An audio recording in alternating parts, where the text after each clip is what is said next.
हार्दिक शुभेच्छा. आज आपण 78वा स्वातंत्र्य दिन साजरा करत आहोत. यासाठी आपल्याला प्रमुख पाहुणे म्हणून तो स्वातंत्र्य सैनिक जाधव साहेब, तसेच आपल्या डाक विभागाचे अधीक्षक माननीय संजयराव साहेब, पोस्टमास्टर राजमाने साहेब हे उपस्थित आहेत. सर्वांचं मी स्वागत करतो.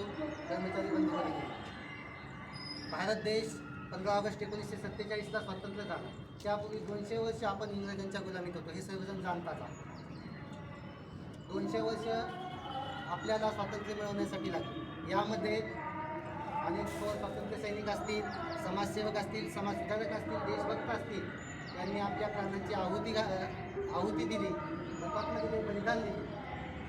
त्या बलिदानाचं चीज म्हणून आपल्याला 15 ऑगस्ट 1947ला स्वातंत्र्य मिळालं. यामध्ये आपल्या सर्वांना माहिती आहे, महात्मा गांधींनी चले जावचा नारा दिला, असहकार आंदोलनाचा छेडलं, त्याच्यानंतर मिठाचा सत्याग्रह केला. याशिवाय आपण लोकमान्य टिळकांबद्दल ऐकतो की स्वराज्य हा माझा जन्मसिद्ध अधिकार आहे, तो मी मिळवणारच आहे, हे त्यांनी सांगितलं. त्यानंतर आपण लोकहितवादी असतील, लालबाल पाल असतील, सुभाषचंद्र बोस असतील, भगतसिंग राजगुरू सुखदेव असतील, यासारखे अनेक समाजसुधारक स्वातंत्र्य सैनिक देशभक्त होऊन गेले. त्यांच्यामुळे आपल्याला स्वातंत्र्य मिळालं. सुभाषचंद्र बोसने पण नारा दिला होता, तुम्ही मुझे खून दो मैं तुम्हें आझादी दूंगा.